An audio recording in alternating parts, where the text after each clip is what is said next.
आप ये बताएं कि डॉलर इतना नीचे आ गया, बिजली का बिल बढ़ गया, पेट्रोल के रेट बढ़ गए, क्या चीज़ नीचे आई है? जैसे डॉलर बढ़ता है तो रेट भी बढ़ जाते हैं, लेकिन डॉलर जब नीचे आ रहा है तो रेट तो नीचे नहीं आए। वो पार्टियां जो 150 रुपये जब पेट्रोल था तो रोडों पे आ गई थी। हमारा ताल्लुक किसी जमात से नहीं है, लेकिन हम ये देख रहे हैं कि वो तमाम सियासतदान जो महंगाई मार्च के लिए निकलते थे, आज वो कहाँ हैं? आज खामोश हैं। और वज़ीर आज़म हमारे निगरान कहते हैं कि जी मेरे बस में नहीं है कि पेट्रोल की कीमतें मैं कम करूँ, तो बढ़ाना उसके बस में है। आया वो किस एजेंडे पे काम कर रहे हैं? आवाम के लिए कोई कुछ नहीं सोचा जा रहा है, अपनी शाह खर्चियाँ कम नहीं की जा रही है। सिर्फ आपका काम इलेक्शन कराना था तो आप उस तरफ तवज्जो देते हैं, लेकिन आप तो कीमतें बढ़ाए जा रहे हैं और कहते हैं कि हमें इख्तियारात नहीं है कम करने का। जब आपको कम करने का नहीं है तो बढ़ाने का भी कोई इख्तियार नहीं है। आलमी जो मुआशी इशारिये हैं, अगर वो मनफी होते मैशियत के एतबार से, तो आज ईरान की सूरत हाल भी ख़राब होती। डिफ़ॉल्ट करने के बावजूद श्रीलंका पाकिस्तान जैसे हालात नहीं हैं, इतनी हलाकतों और अमेरिका की अमल दखल के बावजूद अफ़गानिस्तान में भी ये सूरत हाल नहीं। पाकिस्तान के साथ ही ऐसा क्यों हुआ? PDM को एक टास्क मिला था इसे बर्बाद करना है, वो तजुर्बाकार थे, बर्बादी मुसल्लत करने के तजुर्बाकार थे। उन्होंने अपना खेल मुकम्मल किया और वो कठपुतलियाँ स्टेज से उतर गईं। एक और कठपुतली आई, वो निगरान हुकूमत है। देखिए, चोरी उस दौर में भी थी, चोरी मेरे ख्याल से अभी भी हो रही है। तो ये दोनों हुकूमतों के पास, IMF का किसी के पास इलाज नहीं है। फॉर एग्ज़ाम्पल इमरान खान का सकरात था, जिसको हम कहते हैं असद उमर। इमरान खान ने कहा था असद उमर आएंगे और 90 दिन में IMF की छुट्टी हो जाएगी, तो IMF तो कहीं नहीं गया। IMF is still here. दौर का अगर कंपैरिजन करें तो 2015 वाला दौर ज़्यादा अच्छा था ना, इमरान खान से पहले का जो दौर।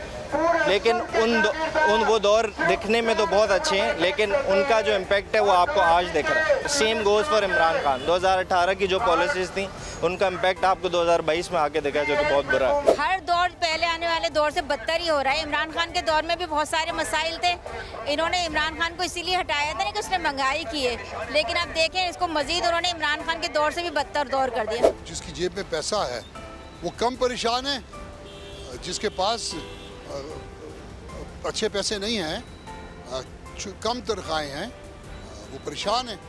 उनके लिए तो देखें इस वक्त बदहवास हैं वो लोग। अमीरों का तो मुल्क है, वो चाहें तो अदल खरीद लें, कानून खरीद लें, वो जिसको चाहे खरीद लें, आपके सामने है। अब आप खुद अंदाज़ा लगाएं, 32,000 रुपये जिसकी सैलरी है वो कैसे गुजारा करेगा। आप लोग भी गुजारा कर रहे हैं। अगर एक से बाइक वाले का मंथली फ्यूल का आजकल जो लग रहा है वो 8 से 9,000 रुपये फ्यूल लग रहा है। अगर वो रेंटेड घर में है तो इसका मतलब वो उसकी नेट इनकम ज़ीरो है। वो सब कुछ महीने के पहले दिन वो सारा एक्सपेंस कर जाता है। मिडिल क्लास था वो लोअर मिडिल हो गया, जो लोअर मिडिल था वो लोअर क्लास हो गया, और जो लोअर क्लास था वो बेचारा सड़क पे आ गया। अब आप देखिए कि पहले ही होता था कि मोटरसाइकिल सस्ती सवारी कही जाती ना। एक तो मोटरसाइकिल कीमतें कहाँ से कहाँ पहुँच गई, फिर उसमें डलवाने के लिए पेट्रोल, जो 300 रुपये 350 रुपये का पेट्रोल डलवा लेगा तो वो आटा कहाँ से खरीदेगा, वो दूध कहाँ से लेगा, अपने बच्चों का पेट कहाँ से भरेगा, और वो अपने बच्चों की स्कूल की फीसें कहाँ से देगा ना। घर किराए के लिए तो किराया कहाँ से अदा करे। यानी 25,000 की तनख्वाह वाला 12,000 का पेट्रोल डलवा ले तो फिर उसे जिंदा रखने का कोई हक नहीं है। इसका मतलब ये है अमीर की डेफिनेशन अब खत्म हो गई है। अमीर किसे कहते हैं? अब सिर्फ वडेरा है, सरदार है या सरकारी बड़े अफसर हैं, उनको अफेक्ट नहीं होता, बाकी हर तबका अफेक्टेड है। फैक्ट्री ऑनर भी अफेक्टेड है और रोज की दिहाड़ी कमाने वाला भी अफेक्टेड है। हुक्मरानों के ऊपर कोई असरात नहीं हो रहे। उन लोगों के पास तो फ्री में पेट्रोल और सर्विस चीज़ें मौजूद है, ना उनको बिजली के बिल अदा कर रहे हैं, ना उन्हें पेट्रोल की पेमेंट अदा करनी है। वो सब उनके पास सब्सिडीज़ हैं, आवाम के पास कोई सब्सिडी नहीं है। तो बेसिकली वो तमाम अयाशियों और अखराजात का खमियाजा हमें भुगतना पड़ता है। खुदा ने आज तक उस कौम की हालत नहीं बदली, न हो जिसको आप अपनी हालत बदलने का ख्याल। वो हम कौम बहैसियत कौम, हमें उठना होगा, जागना होगा, अपने हक के लिए लड़ना होगा। जब बच्चा है ना रोता है ना तब माँ दूध देती है। तो आज हम अवाम रो रहे हैं, लोग खुदकुशियाँ कर रहे हैं। आप यकीन करें कितने घरों में ऐसे बेचारे हैं परेशान हाल कि वो किराया नहीं भर सकते, वो बिजली के बिल अदा नहीं सकते, उनके बच्चे भूखे सो जाते हैं, गैस नहीं है, बिजली नहीं है, पानी नहीं है। तो हम आखिर किस मुल्क में रह रहे हैं? हमारे कायद ने इसलिए तो मुल्क हासिल नहीं किया था।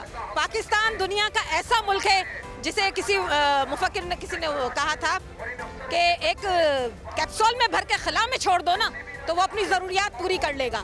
लेकिन हम बहुत मजबूर और मायूस क्या कहें कौम है कि हमारी हुक्मरान हमको 70 साल में ऐसे मिले जो खुद आते हैं, अपने घर भरते हैं, मुल्क को खजाना खाली करते हैं, लूट के ले जाते हैं। पाकिस्तान की खुसूसन ये रिवायत है कि जब तक लोग रोड पर नहीं आते, जब तक लोगों के हाथ में पत्थर नहीं होता, जब तक लोग ऐवानों के सामने खड़े नहीं होते, तो पाकिस्तान में हुकूमतों के सर पे जूं नहीं रेंगती।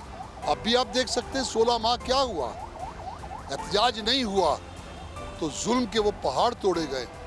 आज मैशत बैठ गई, आज दूसरे वक्त की रोटी का उसूल मुश्किल हो गया। लोग आज जिस तरह एक खामोश एहतजाज उनके दिलों में है, ऐसा न के लिए पत्थर उठाकर, हथियार उठाकर ऐवानों पे हमलावर हों, यही वो सत्ता है जब कौमें आपे से बाहर होती हैं, जब अनारकी फैलती है, जब लोग भूख के खौफ में मुब्तला होकर हुकूमतों के ख़िलाफ़ उठ खड़े होते हैं और बगावत पर आमादा होते हैं। इसको समझना होगा, इसे संजीदगी के साथ हुकूमत को चाहिए कि इसका अजाला करे ताकि ये बढ़ते बढ़ते उस सतह पे ना चला जाए कि जहाँ हुकूमत के लिए इसको रोकना भी मुमकिन ना रहे। हज़रत उमर जब उन्होंने बैतुल मक़दस को फतह किया था ना, तो उनके कपड़ों पे 17 पैबंद लगे हुए थे। 17 पैबंद लगे हुए, मुल्क के बड़े वज़ीर आज़म का ओहदा जो समझे आप, तो वो ऐसे हुक्मरान जब तक नहीं आएंगे तब तक हमारे हालात नहीं सुधर सकते। निगरान हुकूमत से यही कहूँगी कि खुदारा अल्लाह का खौफ करें, क्योंकि हमें इस दुनिया में ही नहीं आखिरत में भी अल्लाह को जवाब देना है। और अगर अल्लाह ताला ने आपको ये मौका दिया है, कुछ दिनों की आपको हुक्मरानी दी है, तो इसमें वो काम करके दें कि अल्लाह ताला भी आपसे राज़ी हो और ये अवाम भी आपका शुक्रिया अदा करे। निगरान हुकूमत को हम यही पैगाम दे सकते हैं कि वो ये सोचे कि आज PDM को जिस तरह लोग झोलियाँ फैला के बददुआएं दे रहे हैं, आप भी लोगों की हाय से बचें और ऐसा कोई इक़दाम ना करें कि जिसके नतीजे में आप भी लोगों की बददुआओं में आ जाएं।